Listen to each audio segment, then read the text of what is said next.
taking my time. Okay, we got a left here going downtown. Oof. Okay, take the outside lane.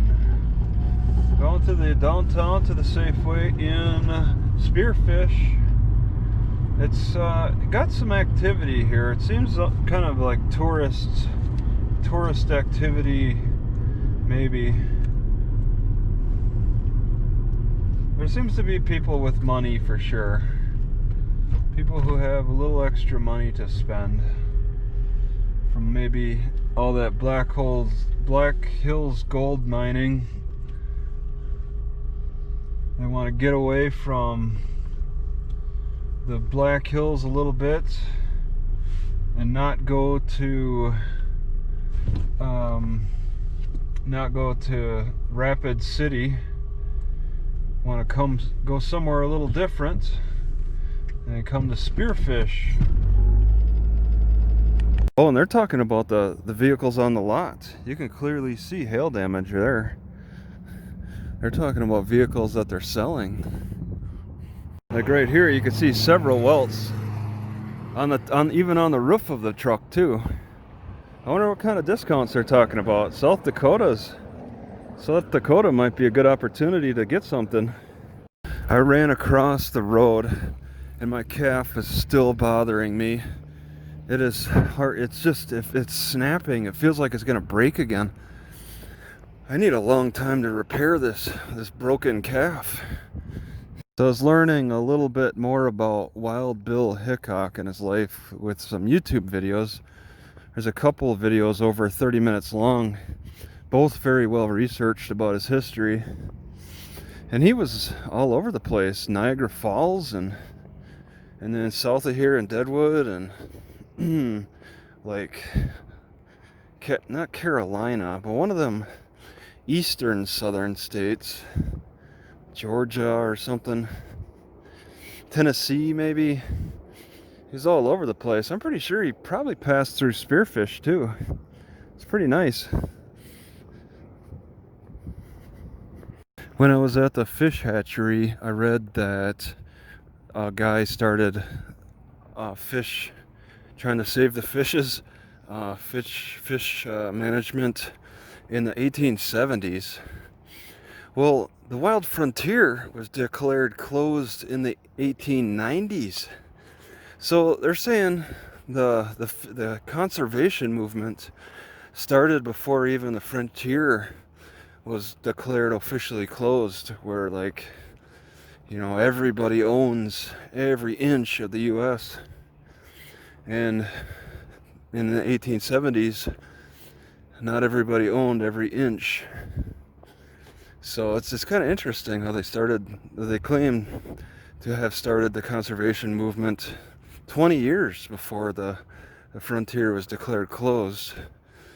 And the guy said he noticed a decline in catch numbers. People were catching fewer fish, and that got his attention enough to bring that up with the government. All right, what's going on with this water? This person's got a river in front of their house, and it's like a half of a river. They decided to openly display the water running in front of their house while the neighbors cover theirs up.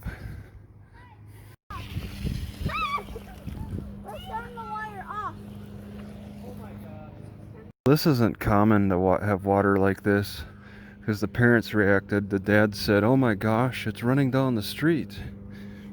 So for some reason they got someone run a long pipe that's just running in front of people's yards, moving a lot of water, but not everybody wants to openly display that.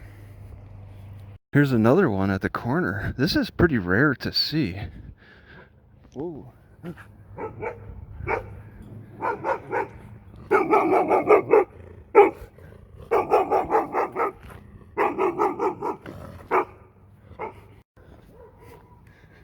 You can see the pipe is openly displayed here.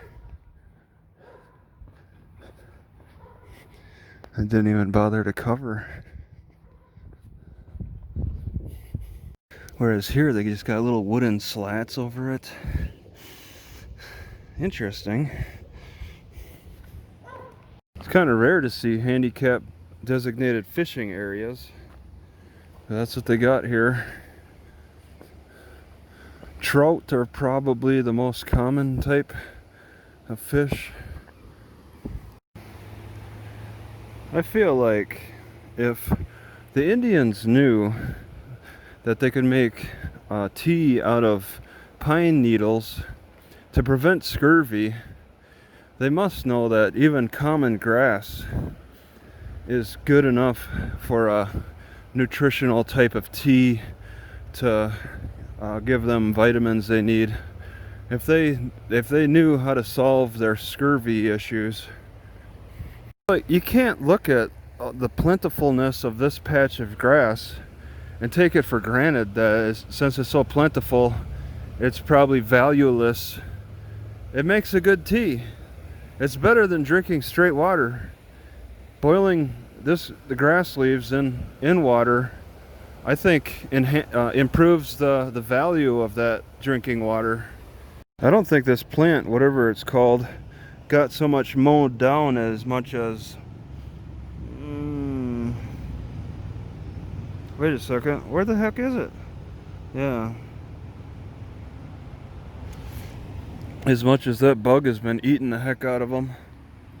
And I definitely know that even though the leaves are getting eaten by that bug, doesn't make them the leaves edible, because there's a potato bug that eats the potato leaf, which is highly toxic. So the river is higher than the sidewalk. Or maybe because I'm closer to the college, I'm seeing some weird stuff.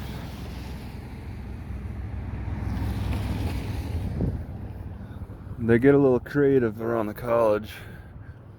So I'm trying to understand this hillside over here on the other side of the highway, and this bridge that goes to it, it doesn't really offer any parking, and I don't really see any significant trails from that spot, the end of the bridge.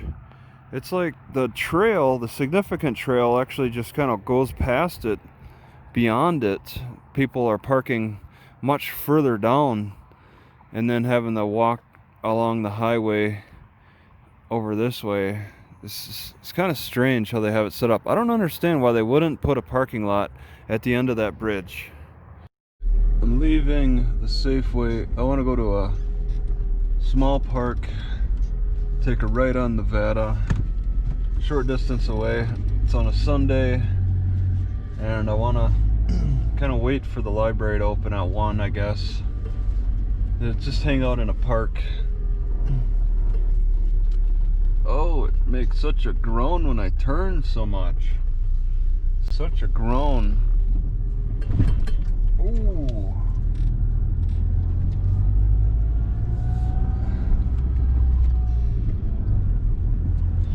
I'll hold off on gas maybe till tomorrow. There's a bathroom right at that park, so I really like it.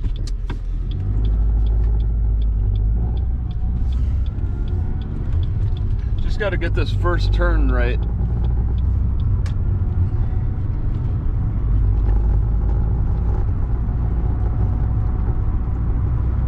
Historic fish hatchery. So on Spearfish, the fish hatchery is the main focus for tourists. Tourism. 71 degrees, 6/21/20, 7:36 a.m. I sort of forgot the road I'd take a right on.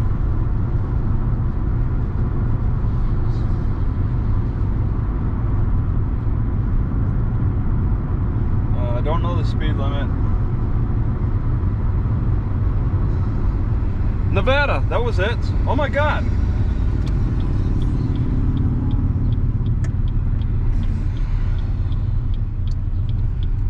Nevada. So I may not have passed the park. It was just Nevada to turn on. I know I went down a little bit. I would take a left at the T intersection at the end of Nevada. Things are kind of looking familiar. I walked through this area before. They had a farmer's market yesterday. They actually held a farmer's market at this park. There's only like 8 parking spots. And they held a big farmer's market. There's one truck there. It's a part of a trail.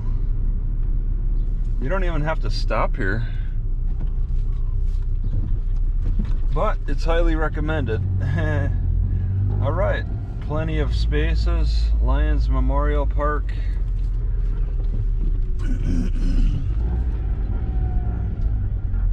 I don't think it's used too much, maybe because of that electrical, the Spearfish substation. Yeah, they got a lot of great stuff here that I like. I am amazed that I have not broken this thing yet for as long as I've owned it, and all the spots I've had to place it around my car and just all the use, and it's still intact. I'm pretty impressed. It's like any grass blade makes a nice tea, a nice smooth drinking tea that's very similar to green tea. And it's like, I grew up around it in Wisconsin and took it for granted. I'm like, since it's so plentiful, it's kind of worthless, right? Like eucalyptus leaves to the koala bear or the sloth. It doesn't give much energy, so you gotta move slowly to conserve energy. But it's like, since I've been in the Southwest desert, I'm like, I couldn't find anything to make a tea out of except for like ephedra every so often. So finding grass, I don't take it for granted so much now. It does make a good tea. Alright, 1 bag of 1 pound, 10 ounce Columbia beans fills up exactly 3 peanut containers. So there's that. You can't emphasize enough the need for freshness. This is why I pick fresh herbs. They are, almost no matter what they are, as long as they're edible, as long as they're healthy. Yeah. Alright, so I was told while I was working on my computer at the pavilion, there's an old vehicle on the bank of the river, and there it is. I walked over here and looked at the river, but did not notice the vehicle. You could see the full side of it, and it's hidden by vegetation. It's just in the ditch. Like, it doesn't even look like it tilted at all. It's like standing straight up. What a weird setup there. You wonder how that came to be.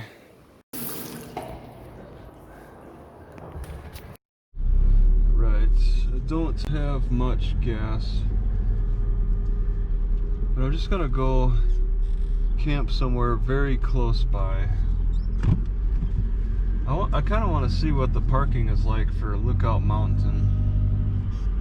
I finally see where people park. Oh.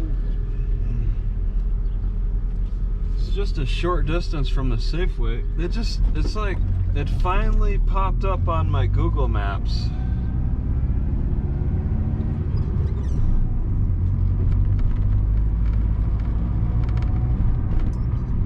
Such a short distance.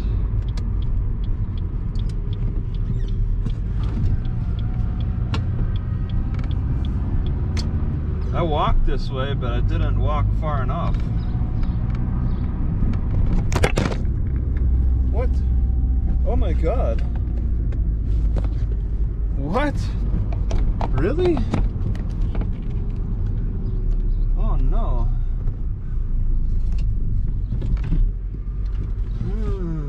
Okay, I think, yeah. I Something's gonna fall again.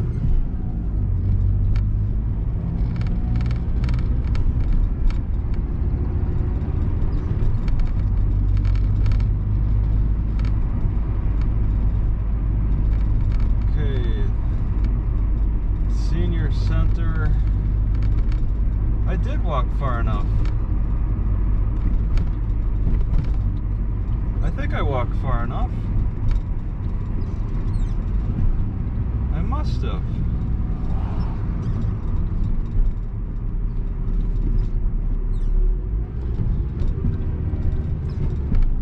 Maybe not. Okay, it's on Nevada. Yeah, I did not walk far enough.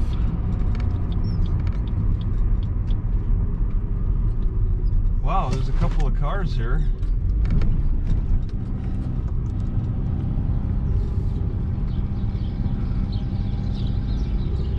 There's a cat. Okay, I guess the sun is bad. Alright, so we got a food pantry near the water park. It looks like this water park used to be an old Kmart. They got the fence, all this fence is shaped like they used to have outdoor plants for sale. And then behind this water park is the food bank in the same, sharing the same building. So I walked right by this. It's on an upper hill anyway, but I walked by it and saw the sign first. Today is Monday.